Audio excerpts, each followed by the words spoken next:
Sure. So thank you all for coming this morning to the annual Sigman Surgical Education Morning. Obviously, this year is a particularly bittersweet one as we, Dr. Sigman passed away earlier this year, and we have some of his family members online and some of his greatest supporters for the Surgical Education Day with us in person today, which we're really appreciative. We're also very appreciative of our industry supporters as well. So thank you for allowing us to continue this event in his honor.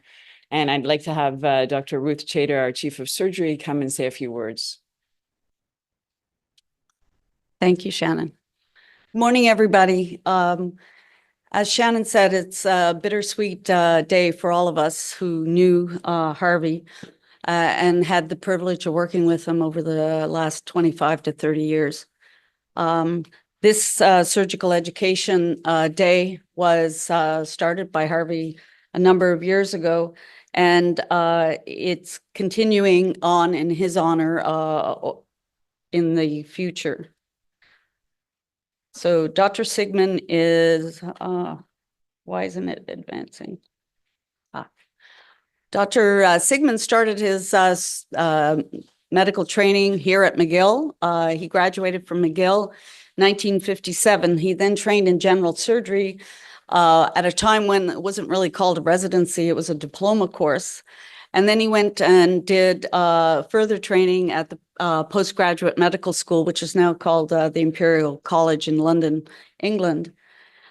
He served as MD McLean, who's another pioneer in surgical education at McGill, and he was his first chief resident in 1962 at the Royal Victoria Hospital.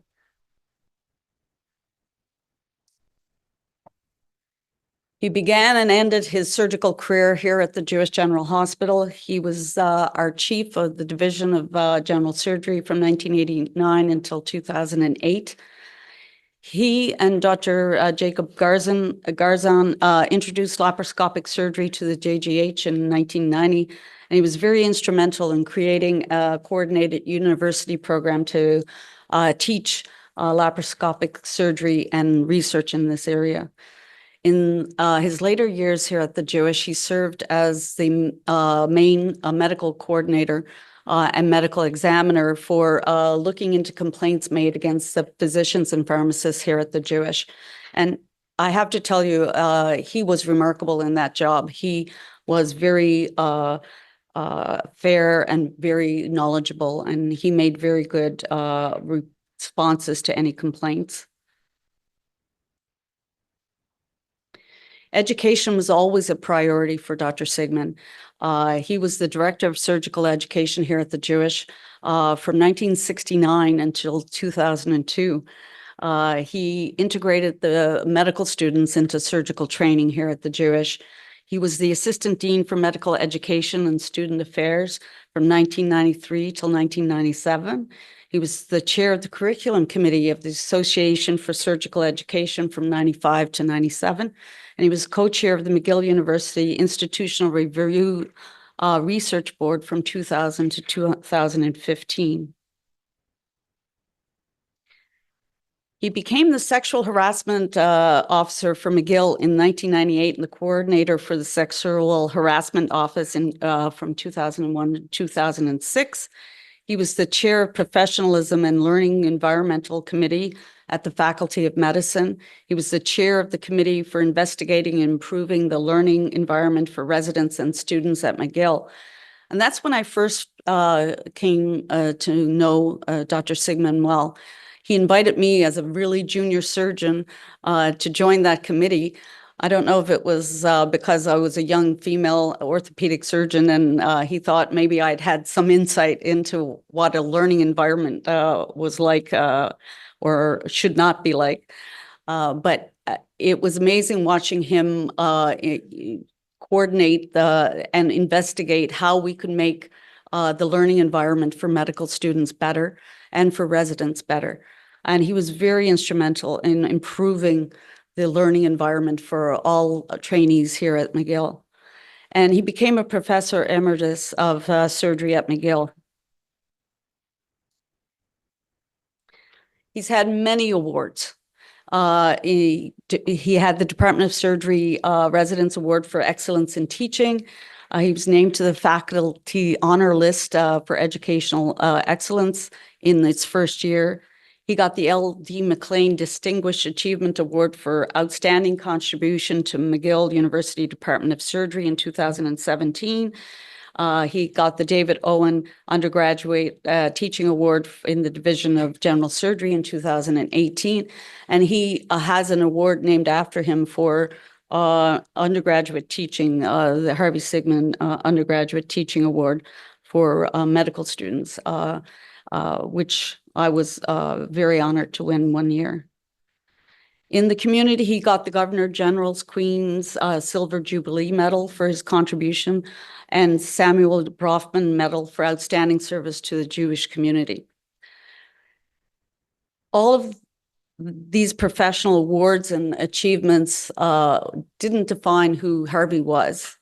Harvey was an outstanding person. He was a husband and a father and a grandfather. He was married to Maxine for 60 years, and she passed away in 2019. And I think we all who knew him would say that he probably lost a little bit of the spark. We were honored to be guests at their house for many years for the Harvey Sigman dinner. And it was only recently that we started going to a restaurant instead for the dinner. They used to host a wonderful dinner for all of us. He's also the father to Terry, Karen, and Eric, and he's the grandfather to 8 grandsons. And at his memorial service, I remember one of his grandsons getting up and talking about how Maxine and Harvey would take each of the grandsons at their bar mitzvah year on a special trip, and they could go anywhere they wanted, but they had to research where they were going and make notes and come back and have a little journal written about the trip. And I thought, that is so Harvey, you know, making a teaching moment out of a special family trip with him and Maxine and one of the grandkids. And I thought that was so special. He was friend to many of us here in the room. He was a colleague, a mentor. He would offer advice if you went to him. And I went to him many times when I was first chief to seek out his wisdom and his guidance. He, as I said, was an outstanding individual. This is from past surgical, the Harvey Sigman educational lecture days, and different invited speakers during that time. I love this picture on the left. This is from 1973. I think it's all the surgeons at the time. We have Harvey, and down the left corner, we have Richard Margulies, who's always the tallest one in the building. That's Roger Fenster. Phil Gordon is, I saw Phil before. Hey, Phil. Yeah, it's right. He's right next to Margulies, right here. Phil, we lost a few years ago. Anna DeRosas, who's sitting here, she was one of our general surgery breast oncologist, and was instrumental in arranging these meetings for many years, and tragically passed away a number of years ago. We've lost a number of our colleagues and our friends over the years, but we've always looked up to Phil for guidance and support. And unfortunately, we don't have Harvey anymore. He was a very close friend with Jacob Garzon. He was close with Phil Gordon and Pam Phillips, who's not here today, who's been our coordinator for surgical education here at the Jewish for as long as I think I've been here. She unfortunately had a broken ankle that she's still in recovery from. So Harvey was so much more than just his awards and his teaching accolades. He was a wonderful human being who we're all missing very much. And he wasn't a superhuman, but he was as close as I've ever seen to someone who was a fair and compassionate human being. And I think we should all take a moment to remember Harvey for who he was and try to live a little bit like Harvey every single day. Thank you.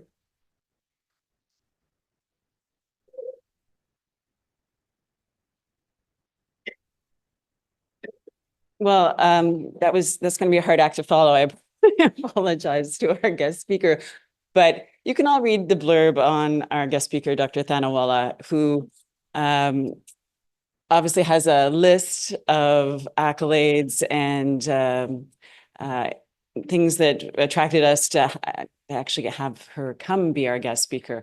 But I think the key is the fact that she has a passion for education, which would resonate with Harvey and all of us here, and which is why we have this day, because surgical education across McGill and today at the Jewish is something that we all share in common across specialties and across our life cycle at McGill. So while Dr. Thanawala is a cardiothoracic surgeon and is a surgical innovator with marrying AI and big data in the use of educating surgeons and evaluating performance, she's going to share some of her work today, but I want to highlight the fact that she had the residents in awe all afternoon yesterday, and then put them through the ringer with her mock orals, and I apparently you all passed, so that's good. It bodes well. But it's the passion she shares for that education and of our future surgeons and leaders that we really want her here today to share with us. Thank you.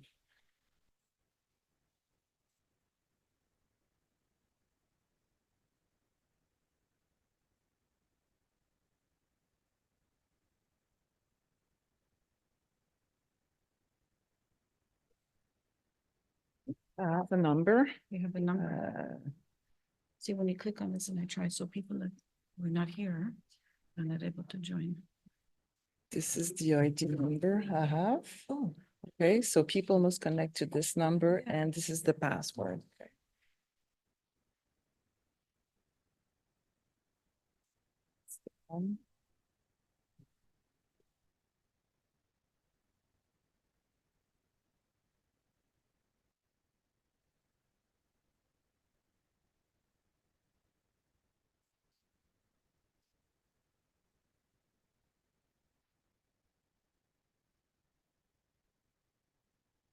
Good morning. Thank you for this tremendous opportunity to be here to present to you all. This has been a wonderful trip.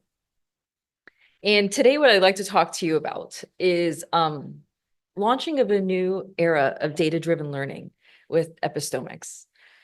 And Epistomics is a term that I think is new into being, and I will define it, but is essentially the science of learning how to learn. I thought it was important that I recognize Dr. Sigman myself for having been invited in his honor. In my research and things that were so greatly pointed out, probably this quote that he gave was one of the most important. And I think this reflects the three characteristics that I've outlined here. Dr. Sigman's clearly a humanist, an innovator, and decorated with honors. And we think of honors, internationally, but probably the greatest honors are actually the ones of the people who trained him, or he trained, he taught, he improved the lives of. So the easiest thing to teach is technique. The hardest things to teach are humility and judgment. That is knowing when to do something, when to ask for help, when to seek out an objective opinion. He was clearly a visionary, and I think this ties so greatly to what we're trying to do in surgical education. Technique are things we can see. It is all these other things. It's these soft things that actually define who we are in practice. And I think that is where we are headed towards within surgical education. It is not just about the assessments. It's not about just the things we see, but how do we capture all that soft information to identify how we're learning and improve our own learning? So for disclosures, I'm co-founder of Firefly Lab and a board member of the Firefly Foundation, which is a nonprofit dedicated to advancing the use of technology in surgical education. So for my background, and to not really to belabor this, but to perhaps provide some context on how I've taken on the role of bringing a lot of data to surgical education. I did my general surgery residency starting in 2008. I took 4 years to do 2 years of research and get a master's in clinical informatics. And at the time in 2012 and 2014, I was one of the only residents within the country within surgery seeking a master's in informatics. And as I was telling the residents yesterday, it was actually spurred on by my being annoyed by how terrible the electronic health record was for surgeon workflow. And I decided that I was going to get a degree to fix this. I also was very passionate about education, so I done the Surgical Education Research Fellowship through the ASC. In between those times, I founded 2 companies. And I think what taking ideas from the research world into the real world brings is that need to translate things out of our controlled environment into the real world. In 2015, was a PGY3, I founded Firefly Lab, which is a medical education platform where a lot of the data that supports my research is derived from. In 2018, I point this out, I became a mother to my daughter, who's 6 years old now. When she was 6 months old, I started my cardiothoracic surgery fellowship, and I'm probably the hardest thing I've ever done is be a mother to a 6-month-old and make it through 2 years of CT fellowship. I became a CT fellow faculty and attending at OHSU, Oregon Health and Science University in Portland, Oregon, in December of 2020. So I'm just about 4 years into practice, still so early and within my own learning curves in being faculty. I founded the Firefly Foundation, a nonprofit, in 2022.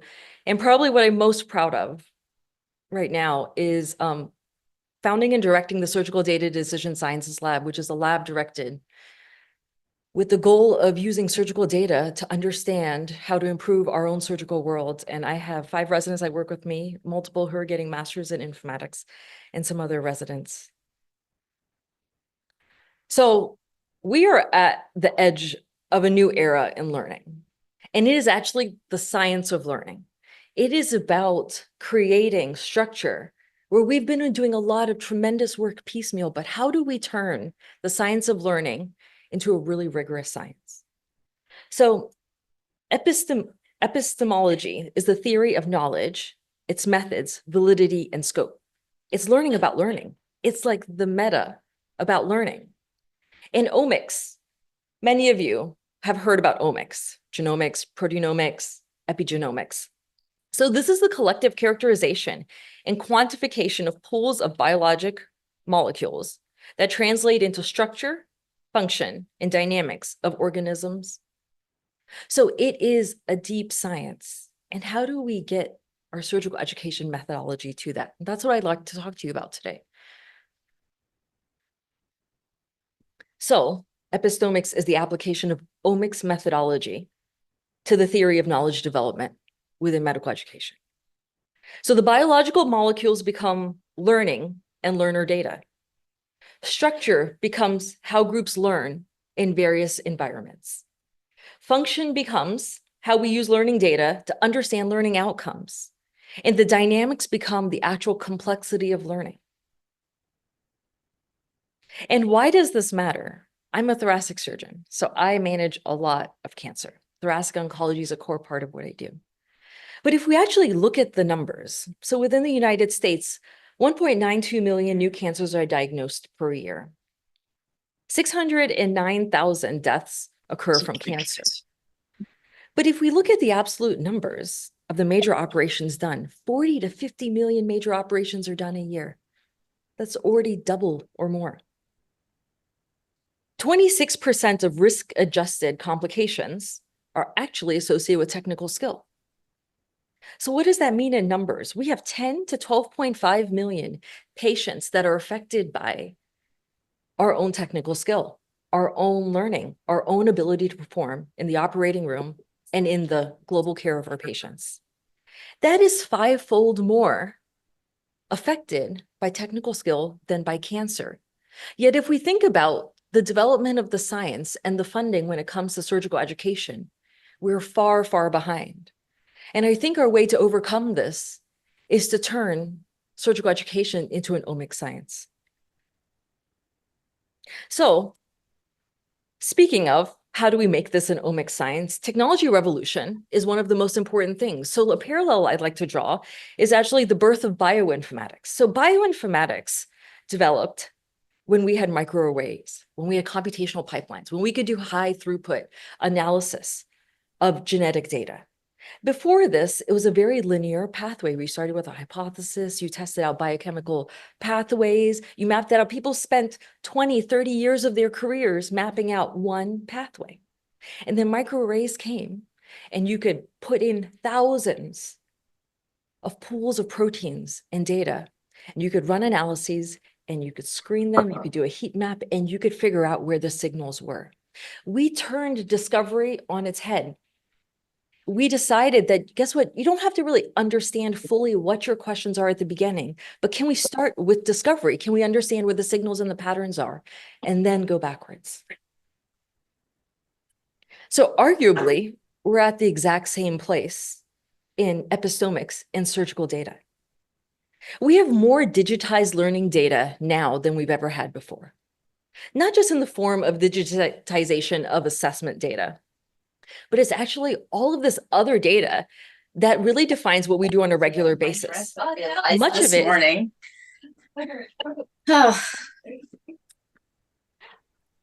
Somebody hasn't muted themselves. Oh, that's okay.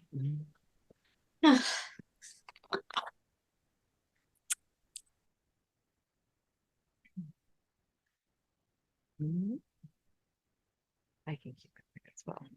Okay. Much of this data actually lives within the electronic health records and data warehouses. It's the information on what our regular activities are, what cases we're doing, us as faculty, who are we operating with. And the next part of that is actually a computational data processing pipeline. So a lot of this data, and I'm going to go through the difference between, small data versus big data, is really messy. It requires computational work to actually process the data, to organize it so we can use it. And the next is feeding it back into a platform where someone can analyze it, take a look at it, building a computational analysis pipeline, and then putting it back in a platform where we can have actionable data. I consider this the birth of epistomics within surgical education. So let's talk about data. Many of us have heard the term big data, but what really is small data versus big data, and how are we transitioning from small to big data? So small data answers specific questions. These are the small little databases we create that are really relevant, but they were developed to answer a specific question. They usually exist within a single institution. They're highly structured. They have limited data types, so it might just be assessment data, it might be video data. Very few people are involved in actually preparing the data. It's usually the person who intended for the use of the data set and someone who might be analyzing it. And they're usually discarded after that single use. All of the time, energy, and effort that goes into curating and organizing this data rarely gets to live on in another form. But what is big data? So big data's goal is to answer protean questions on variable topics. It's not built with a predefined purpose. It is built with the goal of helping us to answer the questions we may not even know yet. It exists, the data comes from many places, and those places evolve as our knowledge of what questions we may want to ask actually evolves. It has much unstructured data like free text, video data at times, if it's integrated with other things, discrete values. It involves many people to prepare it because you're cleaning up data sets like EHR data is very messy. Billing data is very messy. Assessment data can be very messy. But the goal is you're going to keep it for a really long time, in perpetuity. It's going to continue to build. It's continue to grow. So where are we as we go from small data, which is, I think, where almost all of us have been, and as we drive towards big data? So big data requires volume, high volumes of data, a lot of variety, velocity, and variability. We're aggregating data across single and multiple institutions across geographic regions. We're parsing assessments of individual granular components to understand how we're performing more than at the level of an entire operation, but at all the little parts of it, which is actually how we understand that we learn. We have many touch points for the data so that single data is impactful to students, to residents, to program directors, to policymakers. And we're keeping data to build deeper knowledge and model learning. So, competency-based education, your systems, you are pioneers internationally in competency-based education. In using it for individual learner development, for program development, policy generation and revision, and then learning how we learn. So I offer my approach as an informatician and a data scientist. So the 3 phases for building an epistemic system that I like to talk about is process deconstruction. How do we identify the data that we actually need from the outset, understanding that we're going to continue to evolve our data set? That is really bookended with the knowledge and wisdom we seek to generate. And then how do you actually build the technological infrastructure to do this? Because we need the full spectrum. Again, innovation, entrepreneurship, taking things from the lab into the real world requires a full cycle understanding of what's needed from the data all the way to real life. Understanding the data to map the learning process. So when I think about this, I'm going to pull an analogy of dark matter versus visible matter. So visible matter, 5% of the universe. Dark matter and dark energy actually constitutes 95% of the universe. Yet it has a significant impact with its gravitational pull in defining what's actually happening, whether we can see it or not. So what's the dark matter around learners and assessment? It's who they operate with. It's what clinics they go to. It's their rotation schedules. It's who their team members are. It's which patient cohorts they primarily see. The challenges with this information, it's really hard to get to. It's really hard to understand because it doesn't exist in discrete bins. This is where technology and the use of artificial intelligence and machine learning is helping us to define, to pull in this informational dark matter, and then actually translate it into understanding that we can do something about. There's a tremendous value in this data. We need data capture and storage automation. EHR systems have existed for a really long time. They live siloed from our educational environments.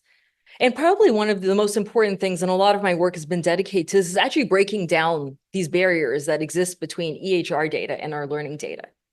Because so much significant information lives within the EHR. Unfortunately, our EHR systems weren't built to help support learning. So we've had to build a lot of innovation technology to be able to pull that data and translate that.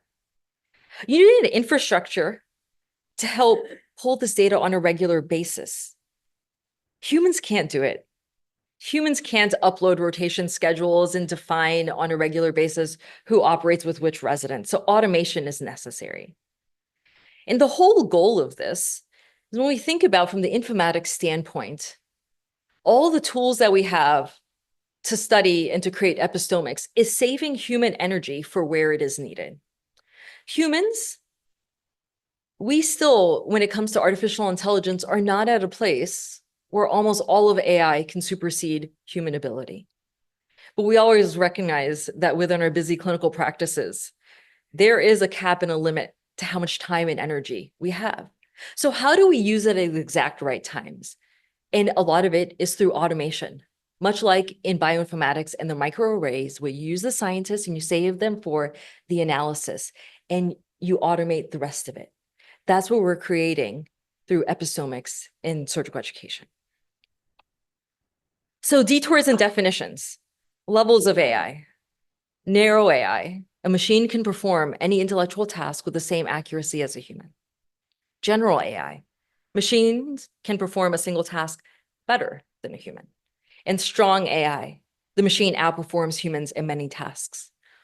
Despite what everyone may say, or people may say on the news or otherwise, we're really only in the spectrum of narrow AI. Humans, we still hold the most powerful computational integrative engine that exists within our brains. And I say that as an informaticist who uses machine learning and artificial intelligence tools on a regular basis. So how do we make the rest of it easy? Pull in data and process it so we can actually make discovery. So I'm now going to go into actually showing you how we've made high-level discoveries using surgical education data.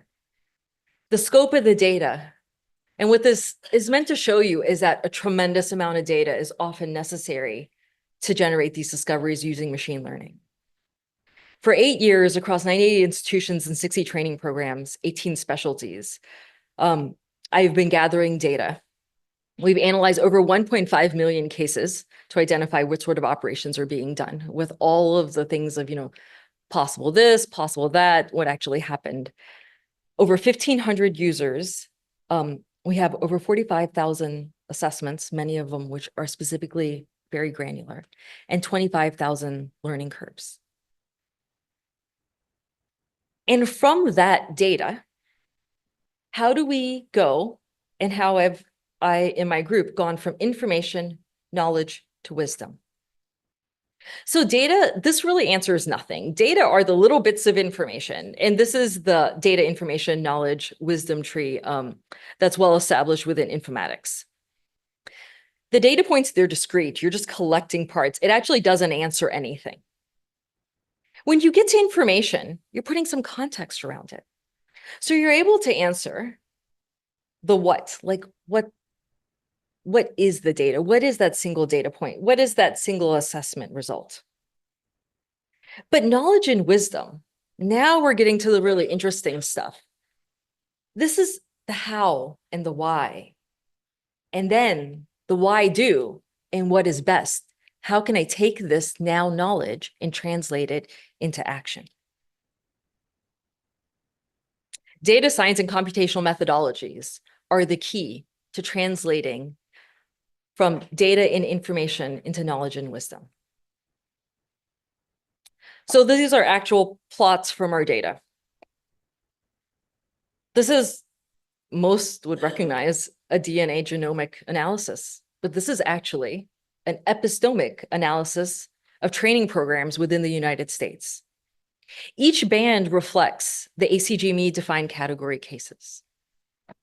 At a glance, even without going into the nitty-gritty detail, the data, notice how much difference there is program to program. What does that actually mean? And how it's so hard for us to see this information. We're really up close to the data. It's not until we step back and we do these large-scale analyses. So what this tells me when I see this is not only is there variability, but how does this translate into independence in the operating room, transition to practice? So if there is a program that actually has a lot less opportunities, because that's just not a case type that happens often there. That's not a local expertise. There is likely a ceiling to how independent a trainee is going to be graduating from that program. How do we use this information perhaps to shift learners from one program to another program to get subspecialty expertise? And at a glance, you could identify which program may be coming on to struggling or might be thriving in training individual subspecialty type residents. So the data on how we did this, because I really like you to get an idea of the how-to, how can you do this? How can you use the data we have? Is because we have a lot of case log information, is actually using the defined case logs, the defined categories in the case logs for individual residents and by institution. We use a sequencing analysis that's often used in genomic data to analyze program to program. And the knowledge, as I mentioned, is programs are highly epistemically variable. And the differences between the programs could actually be an equity issue, could be an educational issue, could be something where we could be really proud of. But seeing this data at scale allows us to identify actually what the differences are. So a deep network model classifier on predicting who will do in an assessment. I think this has been an ongoing question. This is always the thing of who is learning with who, faculty to resident, who is getting an assessment, who is getting feedback. And what we sought to do with this model is in the blue dots are the faculty, and the red dots are the residents. And this is a relationship network plot. Where there is a green line, there was an assessment. And when there is a gray line, there wasn't. Based on how close those blue and red dots are to each other is how frequently the faculty and the resident have operated together. What does this tell me? That residents and faculty who operate together frequently get assessments more often. And those who don't operate together frequently don't. So there is something to the trust in the relationship, not only about independence in the operating room and the care of our patients, but perhaps the comfort level in the faculty to give assessments. So the way we did this is we used EHR-based OR schedule data, case assignments from case logs, and assessment history. The methodology was a machine learning graphical convolutional neural network model to map the faculty to resident operating patterns. And we use a 10-fold cross-validation, which is when you don't have, well, you have a lot of data, but you need to train your model. And with an accuracy of 93.5%, we're able to predict who will do an assessment and who will not do an assessment. So what that tells us is there not only a lot of missed opportunities, but ahead of a case, ahead of a rotation, we have the opportunity for faculty development to help identify the faculty that perhaps need more time or need to work with the residents more so they can provide the assessments. Because again, while the assessments are kind of like the celestial bodies, the mass we can see, we need that assessment data. But it's all this other soft information, how you put it together. And using this information to tell someone, you know, I recognize that perhaps, do you not feel comfortable enough to give the resident assessment? Is there another way that you want to give the feedback so we can get that information? And classifier models and these machine learning prediction engines can be very powerful to give us that information so we can intervene early and try to get every bit of information possible on how our residents are learning. Utility analysis. So what this is a recognition that we as faculty don't always have a lot of time. The ask and the request to do an assessment or to give feedback or anything on a regular basis, it's hard. It really is honestly very hard to fit in, and we do the best we can. So what if we just accept the premise that we cannot do it every time? And we determine the right place, the right time, the right person for the assessment to advance the learner. This is a learner-centered model. So on the left, this is the learning curves of a resident. It's when they're rare ratings. And you see these large, wide uncertainty bands in where that learner is going to be. You know, she's really early in her learning curve. You know, less than 10 cases of a case type. Another assessment shifts the uncertainty, narrows it a little bit. You get a new rating and a new assessment. You didn't need it at case 23, 24, which you needed as case 40. Just one at case 40 to narrow the band to identify where she actually is. And then the attending gets another ping to do another assessment the next day. It actually doesn't make a big difference. Send it to another faculty member who the resident has not operated with and narrow the bands further. What this allows us to do is using large-scale Bayesian graphical neural or network models is actually to identify, as I mentioned, the right place, the right time, the right faculty member to get those 10 assessments, just 10 assessments to identify where a learner is. We don't necessarily need hundreds. And I think in the United States, where we have just implemented, we're first year into our ABS EPA initiative, this is really important because getting information is hard. We have not only taken on the implementation and integration of a new technology to do this, the adaptation to using a new type of assessment, but building in a little bit of time, energy, and grace to allow the faculty members to know, I just need you to do this one time now. I don't need you to do it all the time. Perhaps will increase the quality and the quantity of our data. Automated matched cohort identification across learners. So this is a heat map, and this is across our national and international data set. What we're doing here is actually identifying how learners are similar to each other across geographic regions. As you can identify, with that line of red that lines up straight across the center is, guess what? A lot of learners are just like other learners.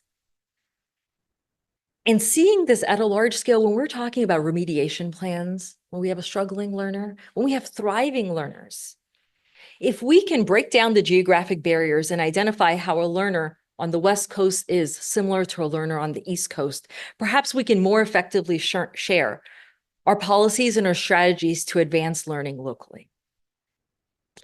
And these are really powerful tools because we're able to see things at a really large scale. And instead of in a very directed sort of way, reaching out to a whole bunch of program directors and say, you know what, I want to learn about this cohort. Who are these people? How do I figure out what they're doing? So the data that we use for this plot are assessment results that actually come from learners and programs. The same assessment results a lot of us already have, but visualizing and processing it using omics tools. It was a cosine distance hierarchical clustering method. And the things we now found, just as I mentioned, there is a lot of similarities. Faculty have assessment profiles. I think we all know this. We use tools and technologies. We do our email. We have methods, our own little quirks and ways. Times we check email, times we reply to text messages, when we do our writing, when we write grants, when we do all these things. The same thing actually exists for assessment profiles. Some faculty, when we look at the lag time, have a strong habit of doing an assessment immediately after a case. Some are in the middle, some are late. A lot of them are variable. And look at the types of comments, because we think about how important comments are. Comments are that directed feedback. We have, the granularity of, how well did you do on a Likert scale. But the comments are like the stream of consciousness. It's those tips that you can't put into a Likert scale. They're actually profiles on how we provide comments. Probably similar, be very interesting to look at, of the length of the text messages we tend to send. We probably find that some of us are really short text messengers and some of us are really long text messengers, similar to emails. But advance that further. The question that we wanted to answer is, are there people who actually provide high quality assessments and feedback, but later? 72 hours was established as the ideal timeframe in which high quality assessments happened years ago. But things have changed from when we were doing paper assessments to now electronic-based assessments. The ability to hold in pending assessments for days, up to 2 weeks, which is what we do in our platform. And what we found, I'd like to draw your attention to the 10 to 14 day range. So at 10 to 14 days, notice that there is another rising spike in comment length. So there is a group of faculty who take up to 2 weeks, perhaps, to process the information, to process and understand exactly what happened in the case. Because immediate feedback, either time wasn't available, but I argue that there is something to the complexity of reviewing what actually happened in the operation. What not only happened in your hands, but how your learner performed. Because this is a consistent spike we're seeing at 10 to 14 days. So what this tells us is that we should extend our 72-hour paradigm, that we should be inclusive of those faculty who may process information on how a resident's performing up to 2 weeks out, and be technologically inclusive to all the profiles. Machine learning for fuzzy matching and case logs. Case logs are foundational information. If we don't understand the operations that our learners are doing, how do we create policy on the absolute numbers that are needed for graduation, for transition to practice, for independent practice. This is work that I presented at the American College in 2021. And EHR integration makes a significant difference in getting cases logged. So when residents log cases manually, 30% of cases go unlogged. 30% of cases. That is enough to shift our national numbers and understanding the absolute numbers required for graduation. So how do we use machine learning? Machine learning was used to match the OR schedule where residents were assigned to the actual cases that they had logged and reported to the ACGME. And as you can tell, this kind of gets into the informatics part. It's actually really hard to translate natural language into discrete information. We had to build a whole engine to actually do this. And we found that using EHR data and keeping a log of cases reduced the case log drop to less than 10%. So unless we use technologies that pull in EHR data, we actually don't effectively know what operations our residents are doing. We are losing 30% of them. But EHR data supplies a tremendous data set to allow us to fill in that gap. EHR data is also a very effective trigger to send out assessments. In our 1-year experience using our platform to push out EPAs, EHR data led to a 4.6-fold increase in EPAs being completed over manual initiation of EPAs. For some of them, it was 60-fold. So the calculation we did was just a platform multiplier effect. What we found is that humans actually need prompting. It is hard to remember to do an assessment at the end of each case. But if you have this EHR data, the OR schedule lives there, we have to book our cases that way that can automatically push out a trigger. We can dramatically increase the number of assessments that we're getting back, up to 4.6-fold. And then lastly, work that I'm actually doing with Dr. Wagner and Dr. Gomez is on self-assessment as a true competency. So as the plot you can see on the left, attending and resident self-assessment as learning curves, the residents are quite divergent from the attendings. And this is not to say that the attendings are always right. But if we had to pick the person who probably understands within the room where a resident and assessor, a resident is performing versus the resident, there is learning on the resident side. And what you can see is there is this crossover because self-assessment actually is a competency. It has its own learning curve that's independent. And I think we all recognize this to be true when we're doing our own self-learning as we transition into practice. We use Bayesian statistical modeling to create these plots, and the residents converge with the attendings in assessments at about 40 to 60 cases in very common operations.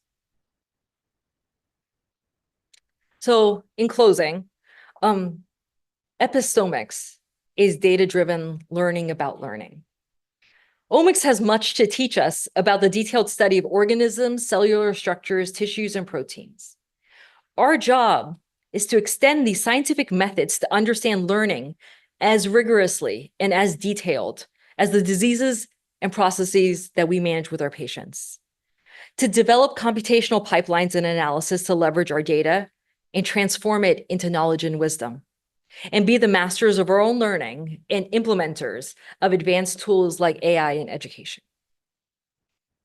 What I see coming is that traditional learning paradigms will start to seem slow and inflexible. And that's not to say that we're going to change to a time-based education system. I think we will just want to know more. We will want to know more about where I am day to day in my learning. I, as faculty, will want to know more about where are the residents in their learning curves. Learning will be data-driven. There will be precision and personalized education, which were already there, and learning plans that will update in real time. I'd like to thank the members of my lab, Dr. Julie Doburn, who helps me to direct the Surgical Data and Decision Sciences Lab, the various residents and students that are in the lab with me.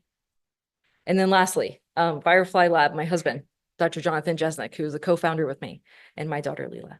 Thank you.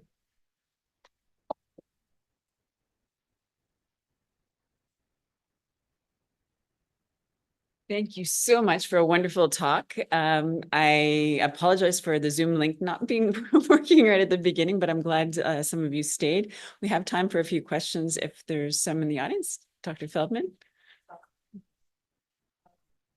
I'm ready to get your thoughts on, you see algorithms coming that are using data streams like video, so like MedGemini, things that are already out there, algorithms that are out there. Can you talk a little bit about your thoughts about how that eventually might be integrated into some of your thinking about assessment and personalized learning? Yes. So video is incredibly rich data when it comes to understanding what is happening in the operating room. The way that I see video-based data being integrated in with this is, first of all, our perception of what happened and what actually happened. Because we all have this layer of what our experience is from the faculty side and from the learner side of what's happening. So where is the ground truth within that? And I think some of it lives somewhere in between. So how do we normalize those two experiences? The second is to provide actual concrete information layered on with our faculty's perception of skill. Now, I think video-based assessment, one challenge video-based assessment offers is that in between is very hard to define. We can identify the outliers like really poor performance and really high level performance, but most people live somewhere in between. And I think this is where we're going to have to use faculty expert assessment of performance with video discrete data layered in actually with self-assessment. All of these things, three things will have to go together to then create a true understanding of what happened within the operating room. I think it's going to be an integration of all these data sources. I don't see, at least in the foreseeable future, the elimination of faculty humans as assessors in addition to video or rich data sources that come from the operating room. But I think it's going to be a tremendous opportunity when we can put it all together. Dr. Hart? I really enjoyed the talk. Thank you very much. Earlier on, when we were introducing Dr. Sigman, we talked about the humanistic side of teaching. Yeah. I think in the OR, a lot of education and a lot of what makes a good educator versus not has to do with communication. Yeah. The communication skills in the OR, how you verbally express what needs to be done. Are you working on a way, or have you found a way to quantify that and measure that in a very quantitative fashion? So, and it's a very hard thing to tackle, but what was the learning experience like? And I struggle actually with the wording of that because it's such a complicated process. It's what the case was. How was my faculty? How was I in it? How did the communication work? And, as a cardiothoracic surgeon where I do thoracic cases, where I am and where the fellow or the resident is ebbs and flows through the case. My own ability to effectively communicate with them comes and goes. So I'm working on that. And I think that's part of that network classifier model where these relationships perhaps are. So is there some communication where the resident, that's not in the operating room? And the resident's like, you know what, I really want to do your case because the way you explained things to me on the floor made sense. And I want to connect the dots in the operating room. I think that's going to be the start to the base to understand what the relationships are, to perhaps then layer on what did the communication feel like in the operating room and how do we strengthen those bonds to advance what I do think is a humanistic, that to me reflects a humanistic model of what the relationships are between our residents and our faculty in different learning environments. But I think it's going to be asking the right questions and the right way to get the right information to understand, was it a good experience? Was there good communication? As faculty, did you feel like you were communicating well? And then as a resident, do you feel like you were being heard or you were communicating well? I think there's so many layers to that. Yeah, how to measure. Yeah, I know. And I think some may say, and this is happening, with AI learning tools where they're just listening. And then I think there's some ethical issues and kind of the questions of what do you do with that data. But that might be a place in which we can have listening tools in the operating room to actually understand who was talking when someone talked, did someone reply? Was there reciprocation in expression and emotion? And can we quantify how good the communication was? And layer that on, say, with video-based assessment in critical points in the operation. Like say you have a complication, like a pulmonary artery injury. How was the communication at that time? And how did everyone feel that went in the end? Are there any questions from the people at home or elsewhere? Okay, well, I want to thank our visiting professor for joining us today. And we have a few tokens of appreciation. The surprises. We have a plaque to commemorate your visit as the 18th annual Harvey Sigman visiting professor, and we have a scarf, which you knew about, and one other thing in here. Thank you so much. Thank you for coming. Thank you.